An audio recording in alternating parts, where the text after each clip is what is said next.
There's a gentleman who appeared before us tonight that came from Fergus Falls, Minnesota. And in 2006, he actually came to Urbandale, and he was the children's director of children's ministry at our church, Aldersgate, for a number of years. And that's how I got acquainted with this gentleman, Brian Bopp. But tonight, he's going to appear in the role of someone else.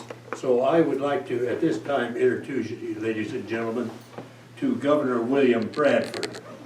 Governor?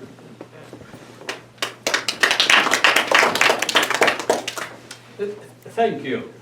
It is my great pleasure to be with you this evening and to tell you my story, which illustrates the story of the Pilgrims. And of course, every story must have a beginning. Now, as I go along this evening, I, from time to time, will ask your assistance in using your mind's eye to imagine a certain scene. And the first one takes place 1589 on the hillsides of Yorkshire, England. There you will see a small hut in the midst of all the pastures, and a farmman has run up to the house. He runs in through the door and he says, "Mrs. Smythe, how is Mrs. Bradford? Tell me, how is it?" "Oh, Mr. Bradford, you should be exceedingly glad, for you have a brand new baby boy." "A boy? Ah, tell Mrs. Bradford that we shall name him William. I must return to my work." That was my entry into this world in the year 1589 in the countryside of Yorkshire, England. Now, an unauspicious beginning, to be sure, and in that day, a humble beginning. For in our small cabin there was a dirt floor, nothing to be considered of comfort, and indeed with that environment came sickness as well. I was a sickly child. In fact, then my parents as well grew sick and died. And when I was but a young lad, I was sent to live with my uncles. Well, they already had a house full of people, and so I was the unwanted child, continuing in that sickly way. Well, through my first 10 or 12 years, life was difficult, but then at age 13, I began to associate with a group who worshipped in an illegal way. You see, at the time, of course, in England, everyone was required to be of the Church of England. Why, the king had strict penalties for those who separated themselves. And yet, in this small group of separatists, I found real religion, faith in God, and a relationship with true believers. Why, I continued to meet with them, even though my uncles disapproved.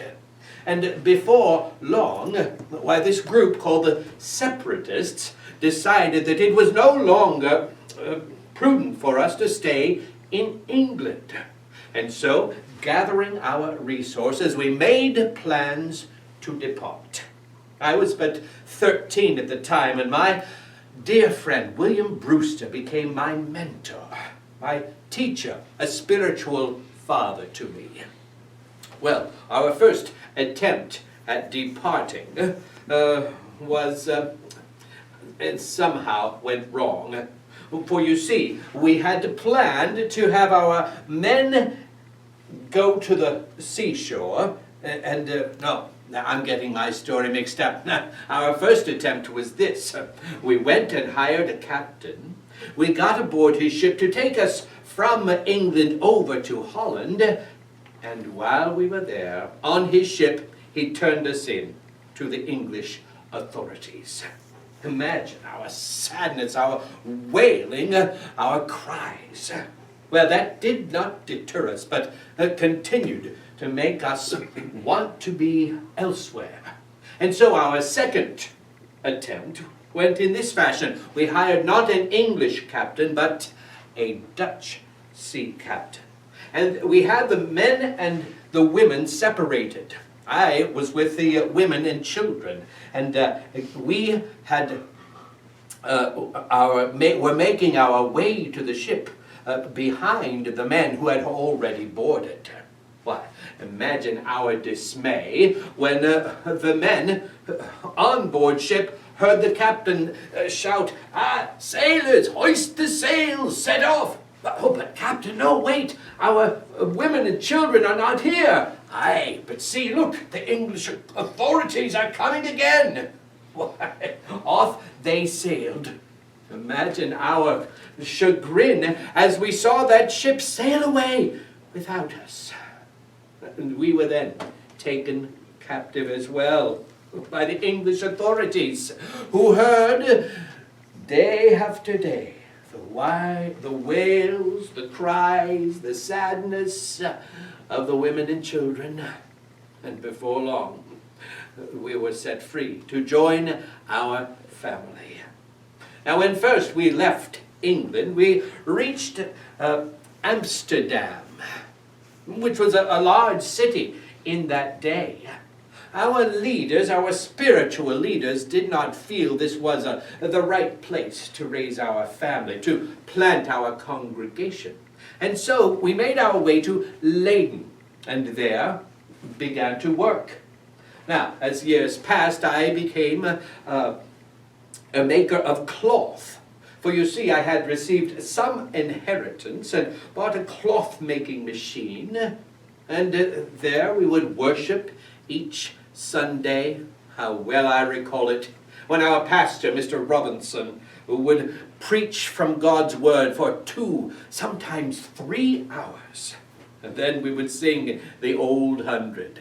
"All people that on earth do dwell, sing to the Lord with cheerful voice, Him serve with fear, His praise forth tell. Come ye before Him and rejoice." How I loved those times of worship. Indeed, we were beginning our lives over. Now, imagine another scene there in Leyden, where we went, and you find yourselves at the doorstep of another man's home, and here to the door comes the young man, William Bradford. The door opens. "Oh, good evening, Mr. May, sir. It is I, William Bradford, and I have an important question for you, sir. Now that your daughter Dorothy is of marrying age, age 15, I should like to please ask for her hand in... May I please have her hand in marriage, sir, Mr. May, if I may." Imagine my joy when he welcomed me in and yielded permission that I might marry his daughter. What? Then it was, we truly felt we were becoming citizens. Indeed, young Dorothy and I had a child together. And things were going well, but our congregation, indeed, looking around us, determined that we did not want to raise our children as Dutchmen. No, we were English. And so we determined to again separate ourselves, removing ourselves from Holland to the New World. Yes, we understood that there had been discoveries, and so our plan was to join with merchant adventurers and set up a colony in the northern parts of New England across the Atlantic Ocean, where we would then work and gather materials and trade and sell them back to the English, and thereby, still as citizens, make our lives. Well, it was not an easy thing for us to make our way. We gathered all our resources, and some of our congregation joined with the merchant adventurers, others from England, businessmen, with their capital to buy 2 ships. One was called Speedwell, which was to be a fishing shallop, and the other Mayflower, a larger 3-masted ship to carry all of our goods and our people and our cargo over to the New World. Our plan was to set out in early summer, a good time for travel, and yet, this is what happened. Well, it was many, many details I am skimming over, for you see, some of our congregation were wanted by the English, and so they had to sneak onto the boats.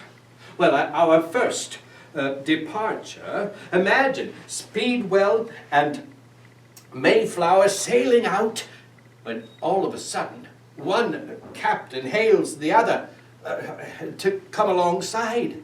"Hey, what is it?" "Oh, we shall have to turn back. Speedwell leaks like a sieve. She's not seaworthy." What? We could not imagine how this ship we had purchased was not seaworthy, and so we turned back for repairs. Time was wasting, money leaking away as well. We set out a second time and heard the very same thing. "Speedwell cannot make the voyage. We shall have to turn back, Captain." Oh, but that is what we did. And then our leaders made the fateful decision to sell Speedwell, leave her behind, and set out on one ship, the Mayflower, all alone, in the late summer, in the harsh North Atlantic. Oh, well, imagine yourselves now aboard that ship. Well, there are seamen, of course, but many of our congregation were not at all used to being at sea. Imagine the smells, the seasickness, well, the abuse of the sailors. Why, for they had no love for we of the church. No, indeed. On we went, and the storms grew worse. And on every 7th day we would gather in the hold to hold worship and sing praises, which heaped more abuse on us from the sailors. Why, now, in the midst of our journey, there was a great and horrible storm.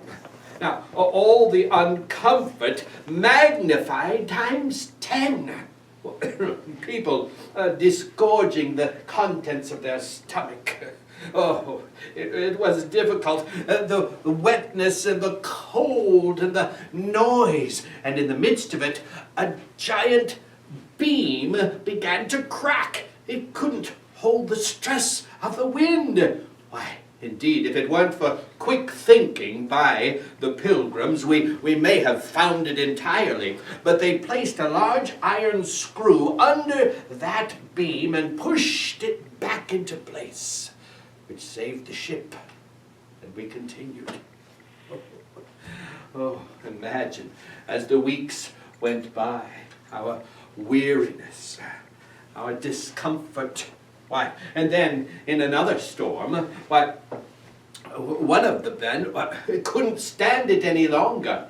For you see, the ship had, of course, the top deck and a mid deck, and then the hold. The mid deck was not very high. Think of that, all the smell, all the discomfort. He couldn't take it anymore. In the midst of the storm, he went up onto the top deck and immediately was washed off to sea.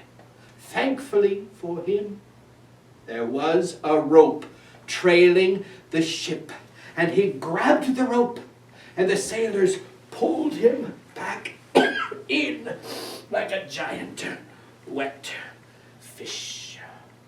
Why, that man lived for many decades, and the story became more interesting each time he told it. John Howland, I believe, was his name. Well, after several weeks, we finally made our way across. Months, I think it was. The details are foggy. We made our way and finally found ourselves crying out, "Land! Oh, land! Look!" Everyone came to get a look and see. Why, there, off in the distance, indeed, there was land. What did we do? We fell to our knees and gave thanks to God for bringing us safely. Why, that crossing, dangerous as it was, we lost one life, the life of a sailor, a man who was exceedingly harsh on us, and one child was born during that crossing. And so our number remained the same. The child, name Oceanus. Seems fitting. Yes. Well, now it was late in the summer, and imagine our desire to get off the ship and onto land, find fresh water. But indeed it was the Lord's Day. And being pious individuals, we stayed right where we were, and we had worship and preaching from God's word, and rested as the Lord commands. But next day, our difficulties began anew, different ones. But several of our men put together a small type of rowboat to go to shore and to begin the exploration and to find fresh water.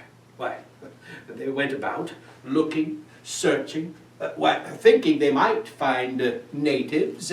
Indeed, they saw none that first exploration. No. Well, they continued to look around, and they went back to the ship and made another exploration farther around the Cape, you see. We determined that we were not where we thought we should be, where we wanted to be in the northern parts of Virginia. No, well, the sailors told us we were in Cape Cod.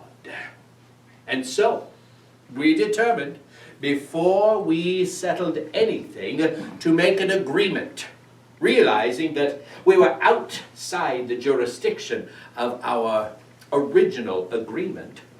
We set down this agreement called the Mayflower Compact. I shall briefly read from it. 102 passengers on the ship. This was spoken by our leader at that time, John Carver. In the name of God, Amen. We whose names are underwritten, the loyal subjects of our dread sovereign Lord King James, by the grace of God, having undertaken for the glory of God and advancement of the Christian faith, and honor of our king and country, a voyage to plant the first colony in the northern parts of Virginia, do, in the presence of God and of one another, covenant and combine ourselves together into a civil body politic for our better ordering and preservation, and by the virtue whereof to enact and frame such just and equal laws that shall be thought most meet and convenient for the general good of all the colony, unto which we all do promise all due submission and obedience, in witness whereof we have hereunder subscribed our names at Cape Cod, the 11th of November, in the year of the reign of our sovereign Lord King James the 18th, and of Scotland the 54th, in the year of our Lord 1620. 44 men signed that document, which has come to be known as one of the earliest forms of self-government principle, a seed of a principle which took root in the fertile soil of the new land. Praise be to God. Well, on our second voyage of exploration, I myself was part of the exploring party. Dorothy was on the ship with the others. I failed to mention that we had left our young son, Jonathan, back with my in-laws, Dorothy's parents, with the congregation. We were afraid that perhaps he would not survive. Well, we were on the ship, and we sailed, and around the Cape found another interesting place. We disembarked. The weather was cold, not so quite as cold as it is here today, but still uncomfortable. Why, and there you shall never imagine what we found. Why, there was a type of settlement, and yet it was deserted. Why, we had no idea why. There had obviously been cleared land, a large avenue where we could make a street and an avenue. We thought, thanks be to God, this is just the place for us. Well, we returned to shore, and there we met our first natives. It was not a friendly meeting, for you see there were native Indians shooting at us with bow and arrow. We ran for our muskets and returned fire. There ensued a smallish battle, us giving fire and they shooting back. I recall watching as one of our men took aim at one of the Indians hiding behind a tree. Why, with his musket he blew the bark off that tree. Why, then the Indian gave a whoop, and all the other Indians fled into the woods. Why, we felt grateful to God for his safe keeping. None of us were injured at that time, and neither were the Indians. Well, we got back, spent the night, got back on our ship, went back to Mayflower to tell everyone the good news of our place. And we were so excited. I was thrilled to think that I could tell Dorothy where we would ultimately build. But then I was met with a great sadness. Well, you see, the night before, Dorothy had fallen off the ship and drowned in the ocean. A difficult sadness took residence here, and yet perhaps spurred me on to continue the work with our greater family. Well, we began to build, going then onto shore, putting, first of all, a warehouse together, sawing boards with thatched roofs. The first warehouse, common building, was perhaps the size of this living room, and we began to put our stores there. Why, also, then began the great sickness. People began to fall ill. They were becoming so ill they could not work. At times then this room, this warehouse, became also something of a hospital. And as we continued to build other buildings as well, at times there were hardly enough people to care for the sick as well as work. The people began to die. Well, we realized that we were being watched by the native Indians, and so we would take the dead out to bury them in unmarked graves at night. for we feared that the Indians would see our 102 persons was shrinking and shrinking and shrinking. Another difficult instance through those weeks was that at one point the thatched roof of our warehouse building caught fire. Indeed, there were stores of gunpowder in there. It could have been horrible, but indeed was only tragic. On we built. And then it was a very unusual thing took place. We had several buildings up, and yet people were still sick, people were still dying, and then it was that one day a man walked into our village, a native Indian.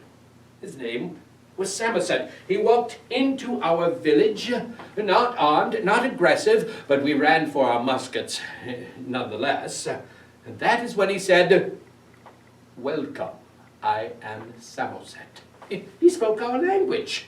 We could not understand it, but indeed he told us how it was, that Englishmen had come, captured him, taken him to England, where he had learned our language, and then he returned somehow, escaping. So it was that he welcomed us. He told us of the reason this land was uninhabited. Well, you see, not many years earlier, there had been an Indian village there. And yet they had all perished of a great sickness. It was almost as though they had done the preparation and then been removed for our benefit. Now, Samoset understood there was one person especially who would love to be our assistant.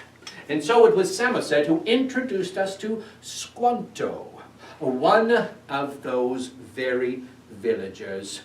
Indeed, he too had been captured, taken to England to be sold as a slave. The man who purchased him was a priest who purchased him, taught him our language, taught him our faith, and then set him free. When he returned to his native land, he found they had all died. His entire tribe was gone.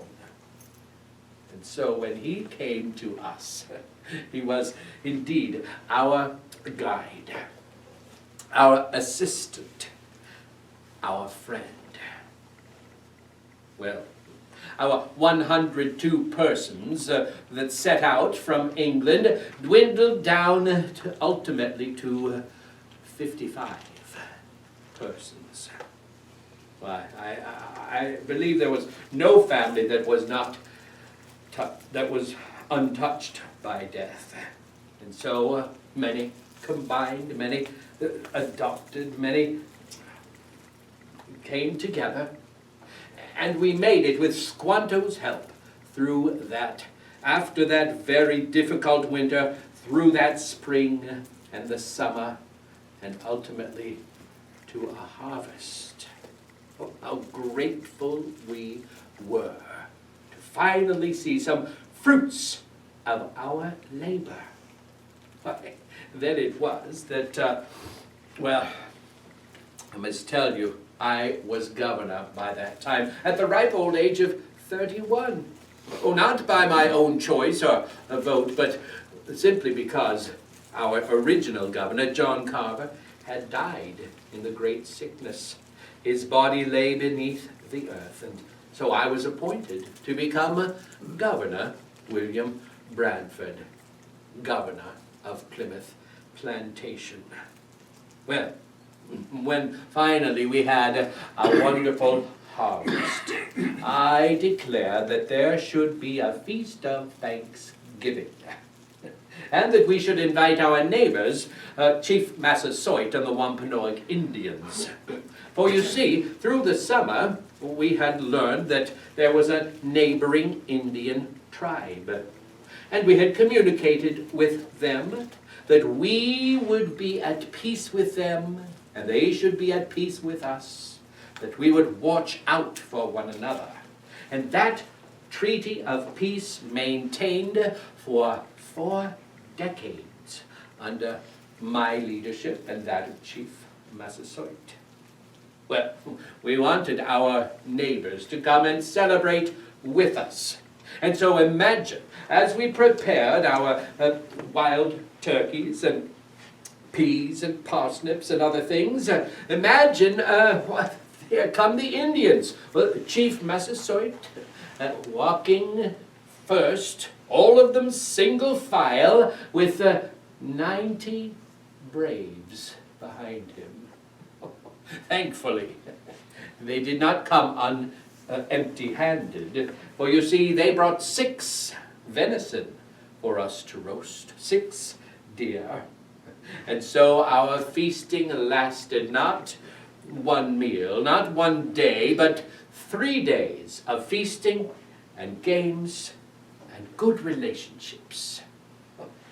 It was indeed a wonderful first Thanksgiving.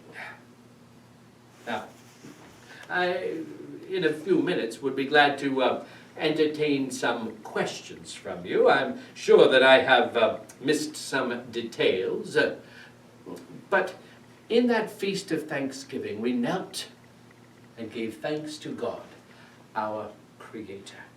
Thanks for life itself. Thanks for faith and for freedom. Thanks for His protection and provision. We thanked Him, and that is the foundation upon which this nation is laid. Gratitude to God our Father.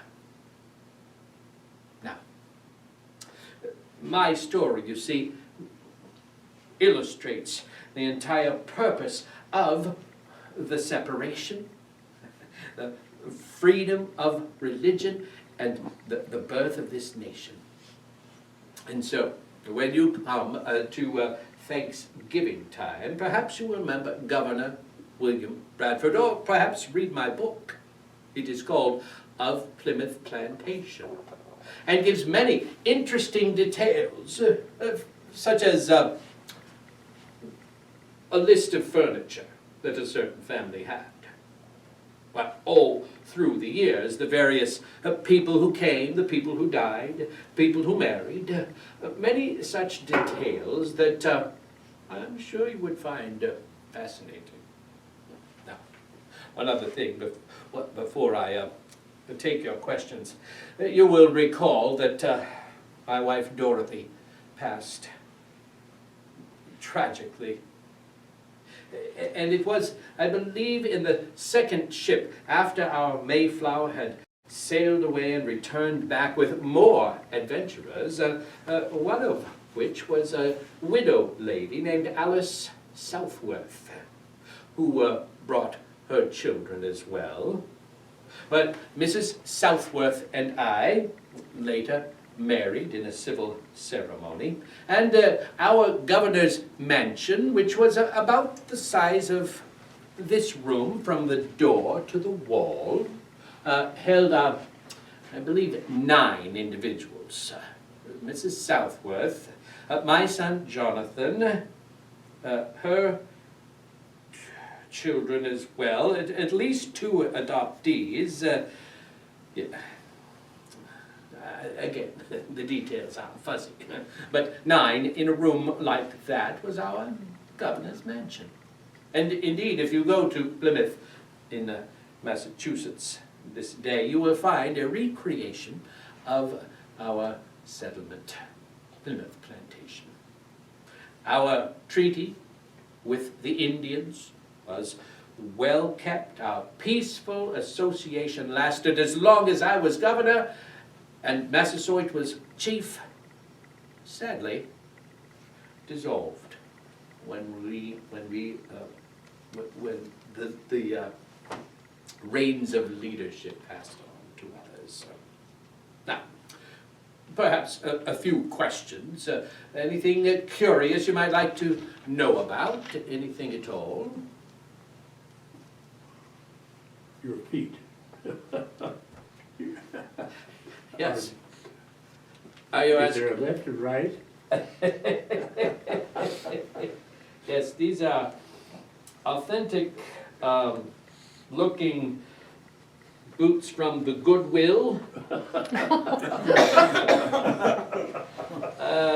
It was the closest I could come to farm boots. And I'm sure they would not have had a zipper like this. You said, I hold no claim to authenticity in terms of costume. The hat is more than likely fiction. The white collar's fictitious as well.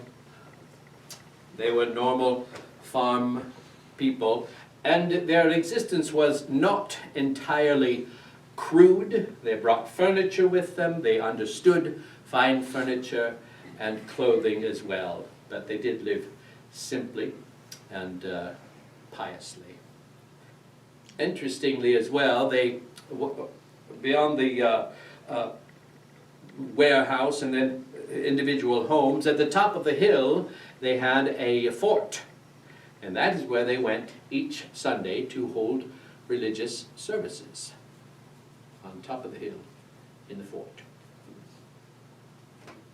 okay, you said William Brewster was a dear friend. What was he like?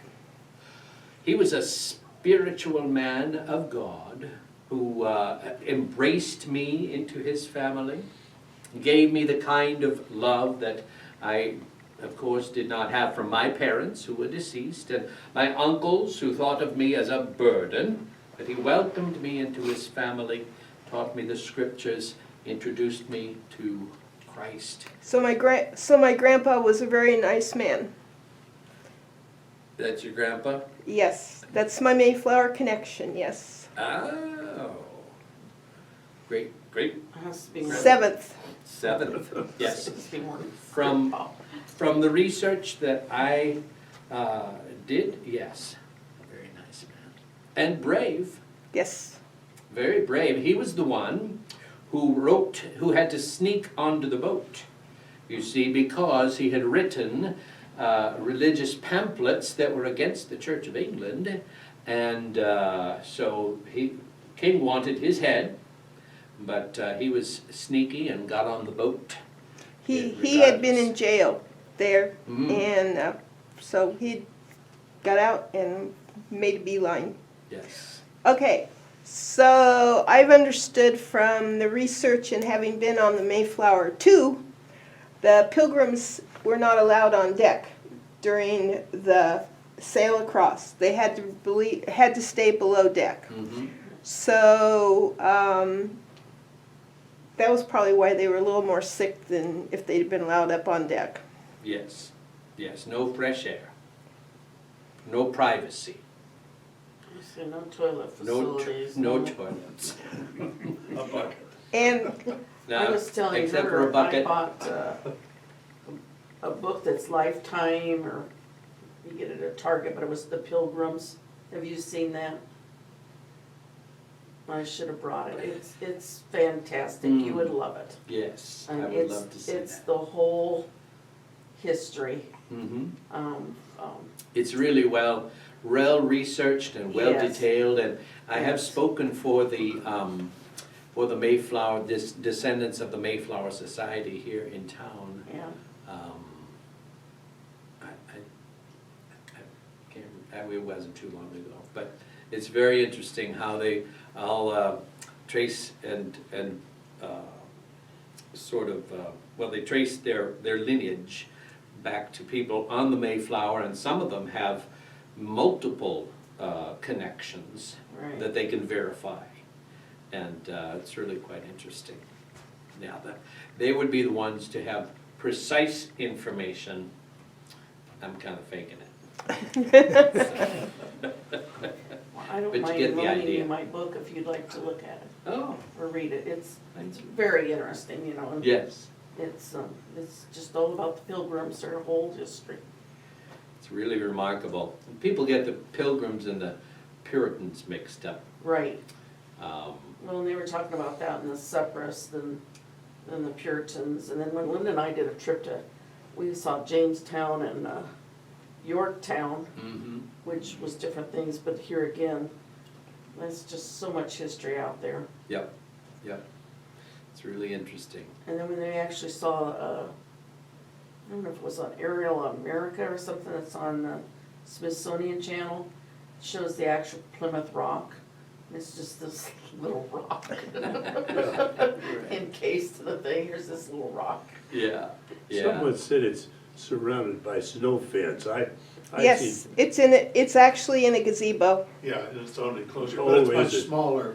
Okay, because of souvenir and hunters. from Chipping when away the at it. first time I saw it in 1969, it didn't have a gazebo around it. It was out there and you walked out to it, and now it's in town and it's got the gazebo around it. Yeah, it's enclosed. Well, not only that, but they've lost part of the coastline and all through there. Right. So have you, out of character, but have you been on the Mayflower at all? No, Okay. no. I was at Jamestown once, but that wasn't the Mayflower. No. Did you go on the boat at was it Jamestown or Yorktown? Where was the boat? There was a boat. The Mayflower's at Plymouth. No, but I'm talking about Jamestown, there's.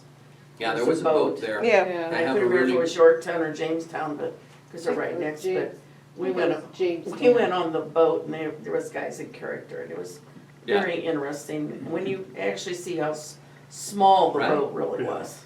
Well, And to there's, think how many people were on it. oh, I was gonna say, because there's guys on above deck and below deck on the Mayflower. right. So I've actually Yeah. been on the Mayflower, and when I was there 3 years ago, it was at dry dock at Mystique, and that's the Mayflower 2. And it should be out and back to Plymouth this year for the, 250th or whatever anniversary thing? And am I right that that deck below the top deck is not very tall? Yeah, I bet I hit my head if I wasn't watching out. Yeah, yeah. So And the other thing People are that, smaller than, maybe. oh, yeah, height wise and everything, I mean. well, I'll say, so Not that Grandpa much. was not quite, well, he wasn't even 5 foot, Oh. so, Yeah. Yeah, they might have been smaller. It would be easy to conceive of them as smaller without, the nutrition of modern. So what, this year is 399 years, next year will be 400 yeah, the years? 400th anniversary of the sailing of the Mayflower, it'll be back at Plymouth, but the last time it was in dry dock, my cousins live at Tolan, Connecticut, and Kurt was saying the last time they'd build a platform that you could actually go up.